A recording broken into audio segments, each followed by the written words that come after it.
Hi, we're going to be looking at the preparatory exercises for Seitz Concerto Number 5, third movement, and that can be found on pages 8 and 9 in Volume 4.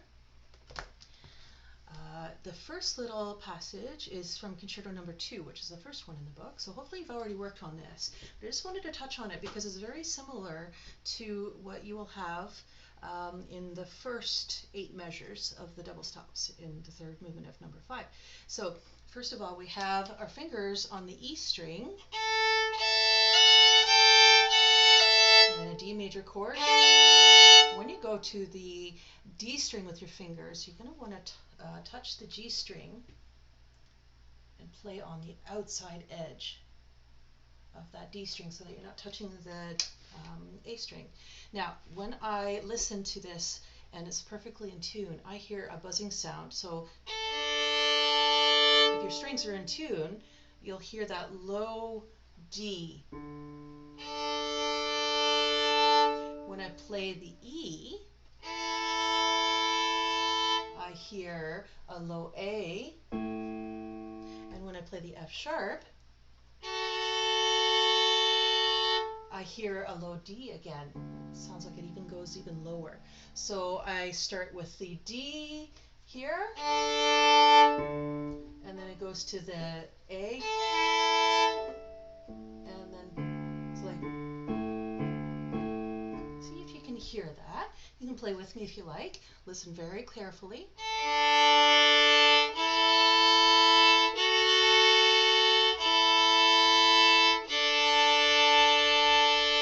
When you play the F sharp, you might hear the D a little higher actually. Could be like, just like that. So those are basically the, we call those sympathetic vibrations. This is physics at work here. It's the sound waves that we hear when we hear 2 notes at the same time. Now, assuming that you've already worked on that, let's have a look at the next part. So this is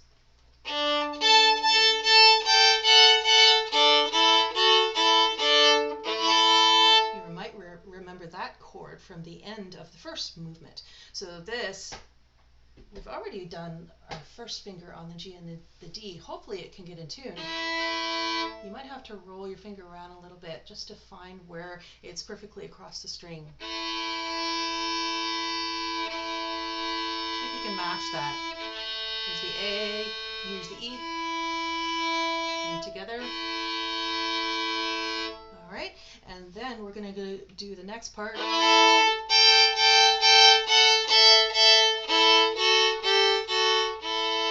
So here is the exercise at the bottom of the page. So we start with open A and E. You hear that buzzing sound? Let's keep going up.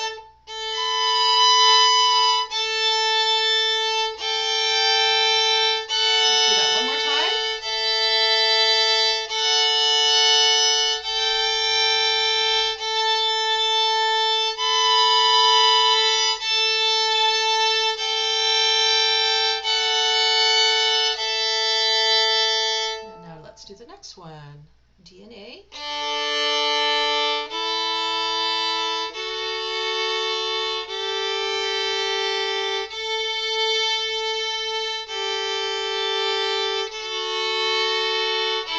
Let's do it again.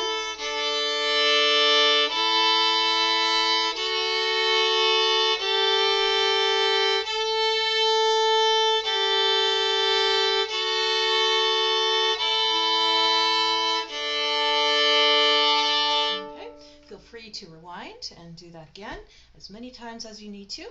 If you're having trouble with any of the placement of the fingers, just choose 2 stops to go with. So like if you're having trouble with your F sharp, go back to the E. Any group, you just do back and forth and really listen for it to be in tune. It doesn't have to be in tempo. You can do it at your own time, so you can just pause this video and work on anything you need to do. And when you feel confident with it, let's move on. So now we're going to look at page 9. So now this is where things get dicey.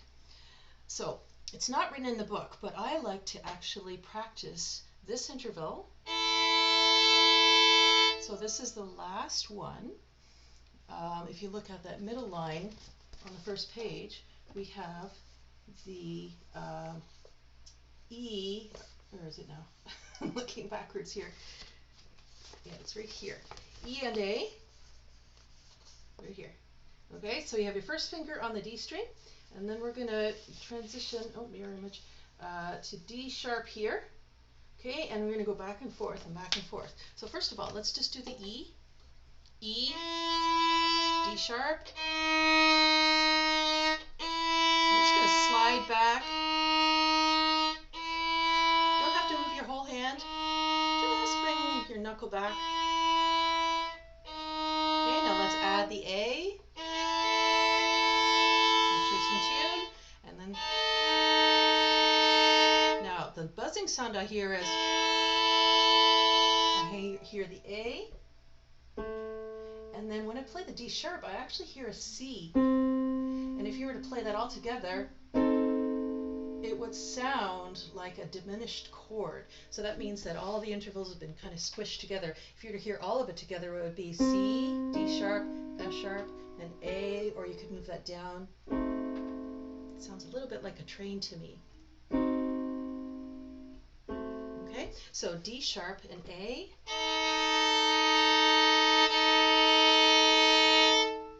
So if that's perfectly in tune, now let's move on to the next one.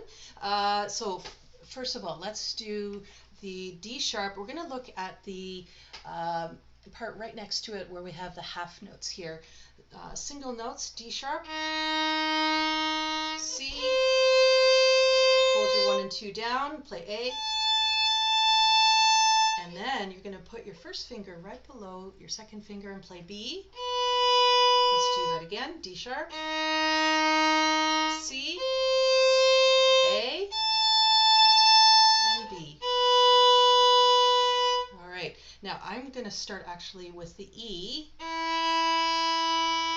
and then the D sharp, C, A, and B. Okay, so now we're going to move on to the next measure. I actually like to add the G, so that comes to the next part. So we have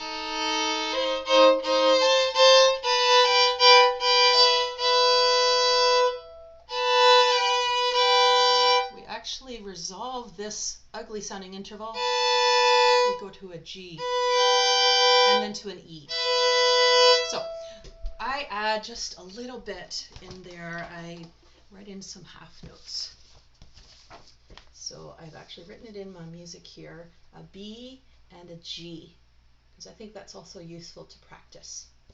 All right, so starting from the E and the A, we're going to go through all those notes. Remember, if you're struggling with it, just practice one to the other. So for instance, let's find the E, match it with the A, slide back to the D sharp, and go back and forth.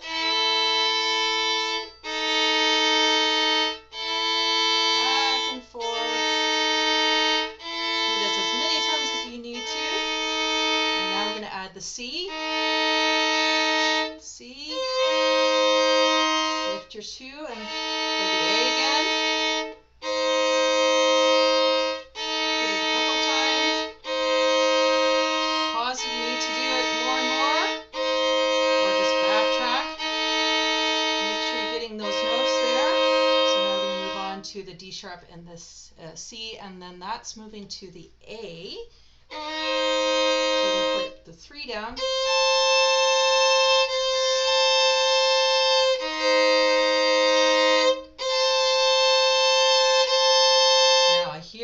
Quite a loud F in there. It's right down there. There I hear a, I think I hear an A.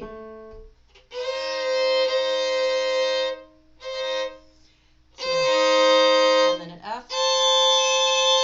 Sounds like an F major chord. Back and forth.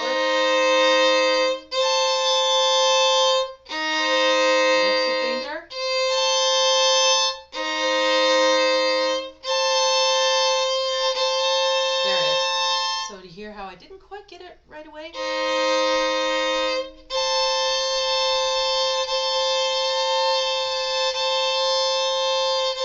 Very picky. There it is. There. See, the more I do it, the more consistent I get.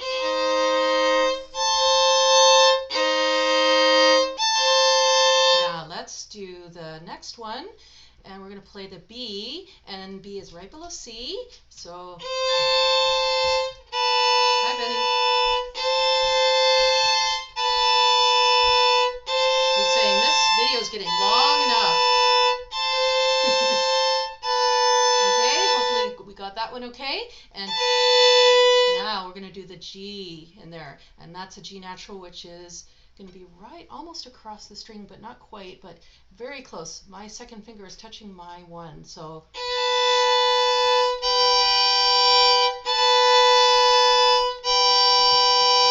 all right. So Benny says that this video is long enough, so we'll do the next one in the next video. Happy practicing.